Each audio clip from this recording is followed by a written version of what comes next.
Okay, so hello everyone. We are from Group 5. So here we will talk about education quality. Actually, we have interviewed 11 people from Indonesia and other country. So if you want to know about their answer, let's check it out.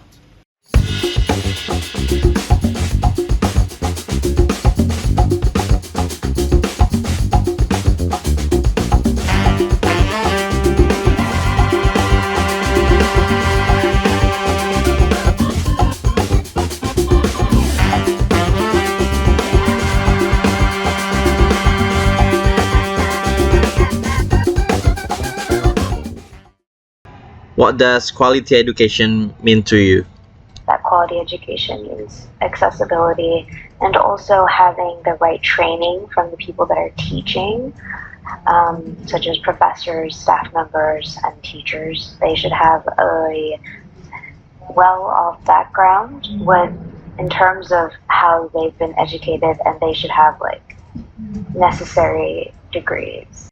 Quality education for me is education that is accessible to everyone and helps each student develop well, not only in terms of knowledge, but also in skills, attitudes, and life values.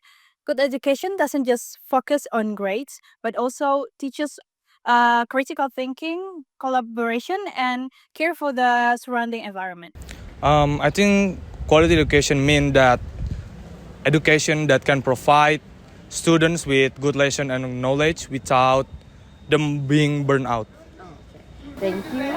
What challenges do you see in the current education system you are in? Yeah, so in Germany, I think it's not everywhere. It's not like this everywhere, but I've heard many stories, and my school's also going through that right now, that many teachers don't find like spots for their job, and it's mostly, in my opinion, good teachers that have to leave and find a job at like our school, for example.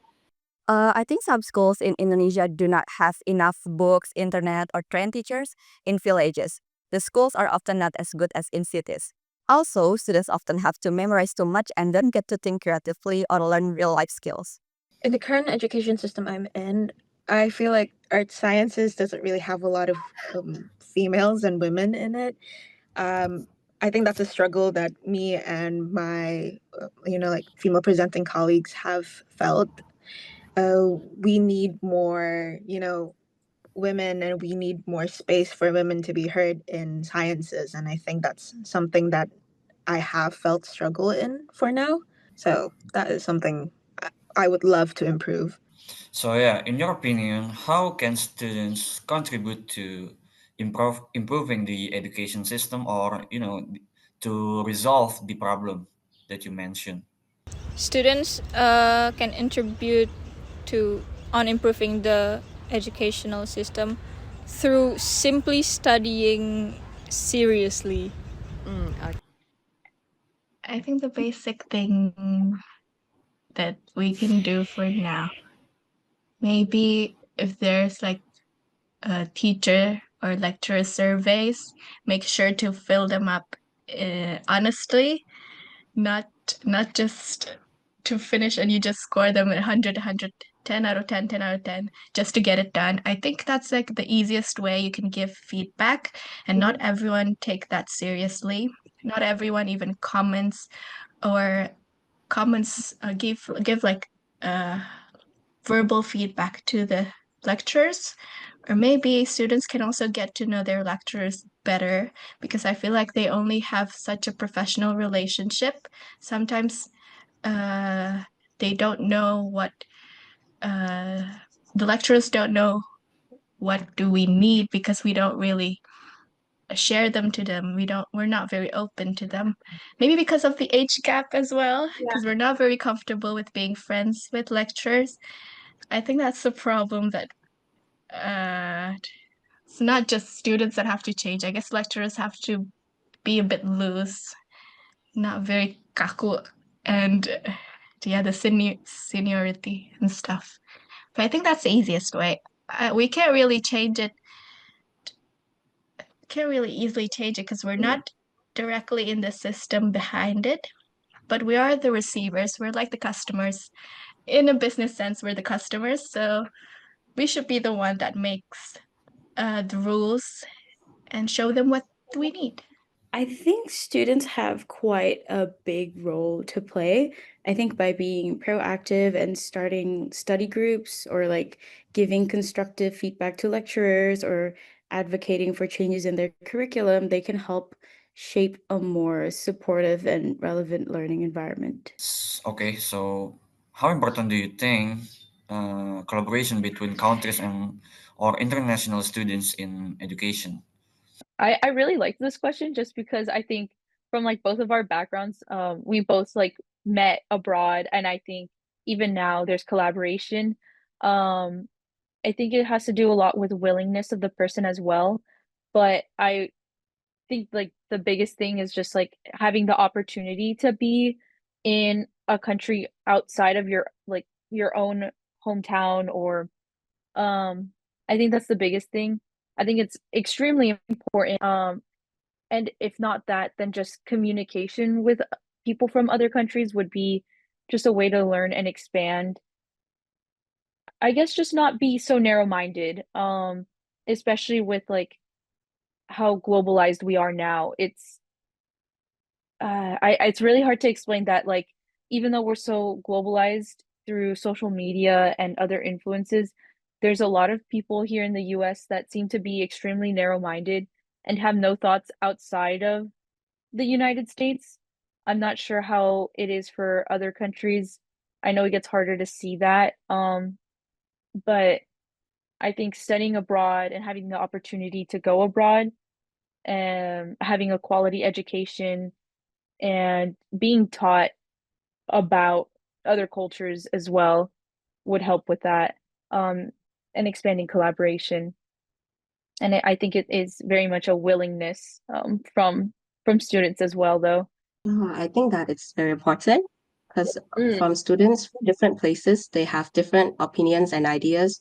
So if we come together, we can share the different cultures and viewpoints and we can learn from each other. So that's why it's very important to me.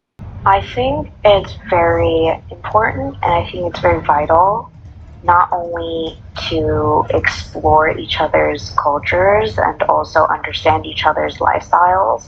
I think it's very important to get to know other students internationally, to also recognize the similarities of our issues within the education system specifically. Okay.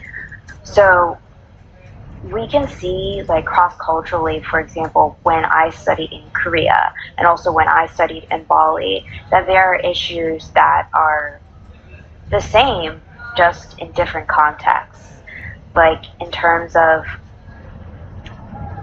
rich kids or wealthy families are able to access a different group of or different set of education. They have different resources that are available to them when many other students who might not be as privileged won't have that sort of like accessibility to the resources that they may want and they should have if they have the opportunity. So I think it's very important to have connections internationally and cross-culturally to improve on just communication and finding the similarities and differences that we can improve on overall between both the students and also the education system styles overall.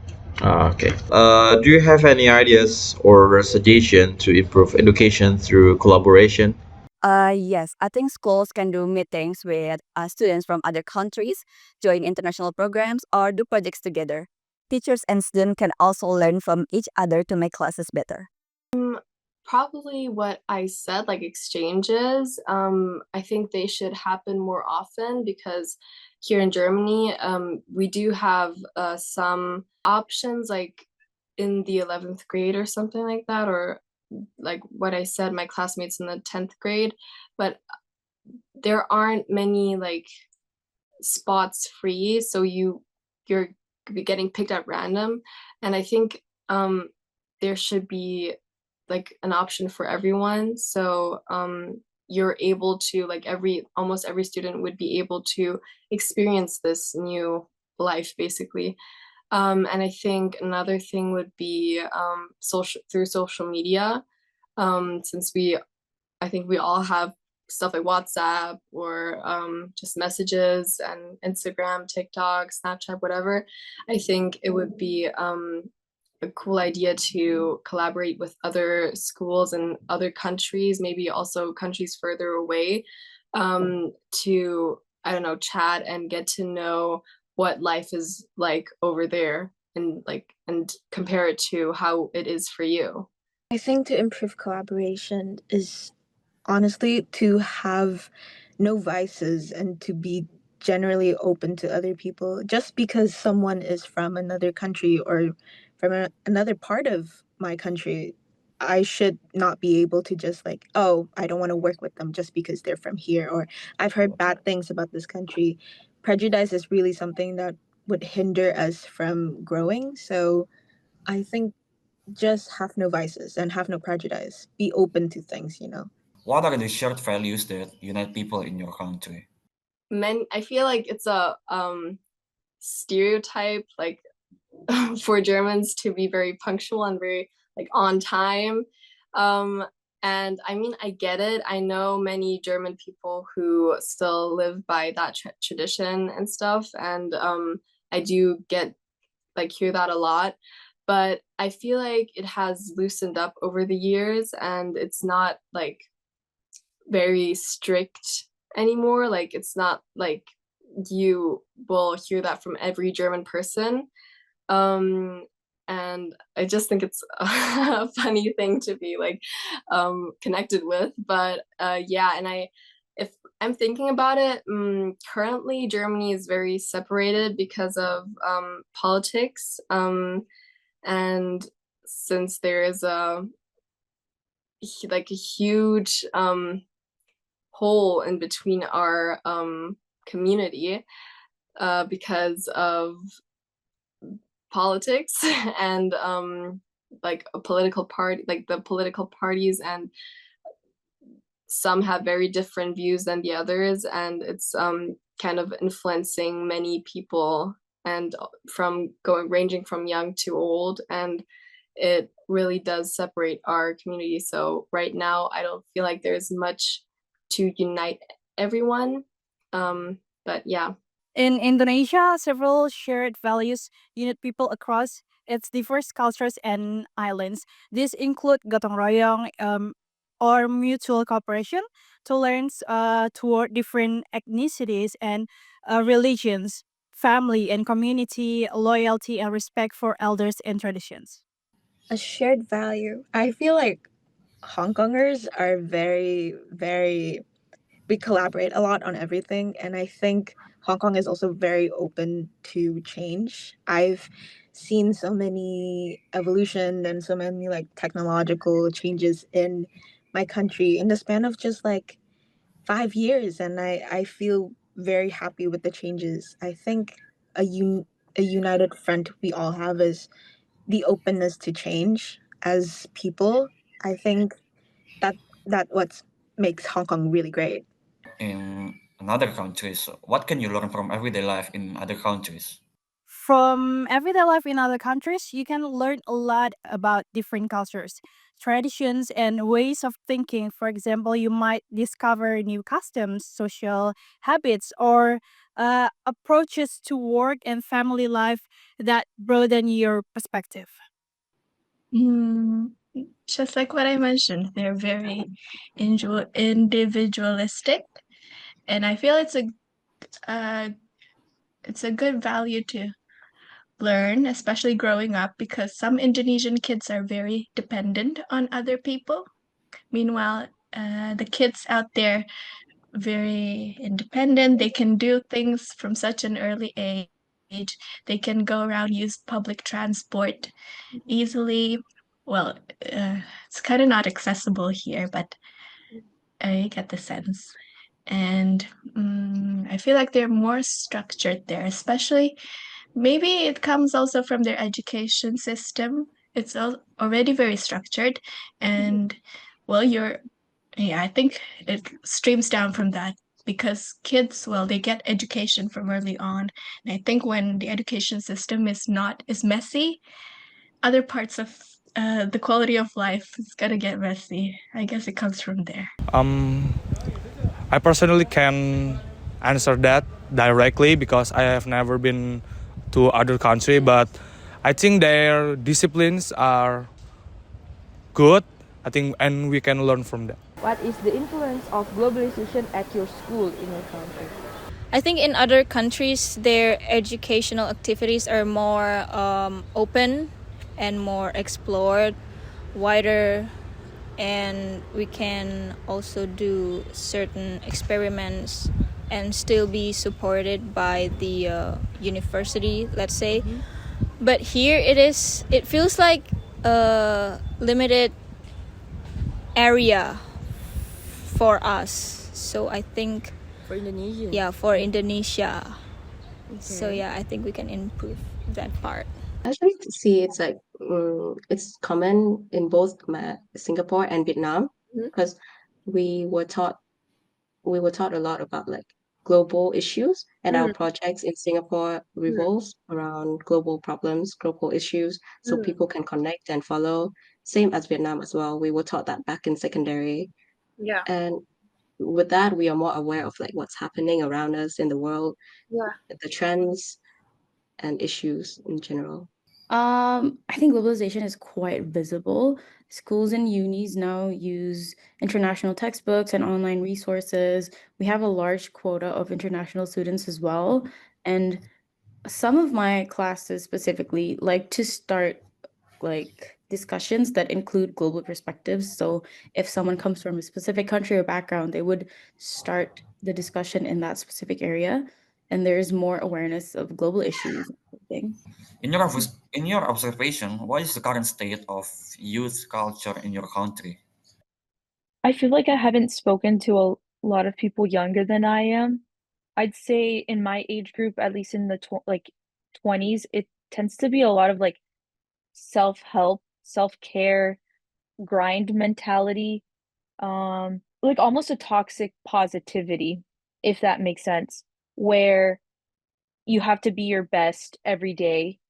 And if you're not doing that, you're falling behind. I'm not too certain what anybody younger than me would gets brought together by, but also I think even from like 20s and younger, fashion also tends to be a big thing. I feel like I see a lot more on social media of influencers getting into just having fashion brands or putting their own style on things. And there has been an increase in creativity in that way. So I'm wondering if that's also something that brings younger people together. Um, since I also just feel like I tend to see a lot more people younger than me be way more stylish than I think I've ever seen in my like me being their age, I guess at that time. I'm like, I would have never have dressed like that. I never would have thought of that. Um, yeah. Yeah, again, it's so relatable about the fashion. I think it's like the most obvious thing. I think the Indonesian youth love using social media, listening to music, and also following the global trends. And they're more open minded and also creative now. And many want to start businesses or join social causes, but not all have equal access to these changes. Oh, what's currently trending? Well, everyone jumps on the trend these days. Well, it's fun. It's fun, but some people kind of discriminate people based on whether they're trendy or not, and I don't really like that. But what I like is I think the youth now is more creative. It's getting more creative. There are lots of creative products being released because I observe them quite diligently, especially Bright Spot Market, and it's where all the youth come together for 2 weekends, and I really like the vibe. How does multiculturalism affect and shape the education system in your country? So I think the advantages of multiculturalism are expanding our knowledge throughout the whole world about the educational system, but it also the disadvantage is like there will be comparison from the Indonesian educational system and the other countries' educational system. So, yeah. I think it adds a lot of depth to the education here. I think it kind of means that students and teachers come from all sorts of cultural and linguistic background, and we each have our own different views, which we like to deliver to classes and every other discussions. And I think Australia itself kind of fosters an environment where every opinion you would like to speak out is quite accepting. It encourages like mutual respect and empathy among students and lecturers and everything. Multiculturalism, I think it adds a diversity in my class for sure, because we have students from a various amount of region. Like we have students from Papua, we have students from Sumatra, we have students from Java. Yeah, I think it is added diversity, but in terms of quality education, it doesn't add much. Oh, okay. So because that is our last question, I want to say thank you so much for helping us in this interview, and thank you. Yeah, you are very welcome.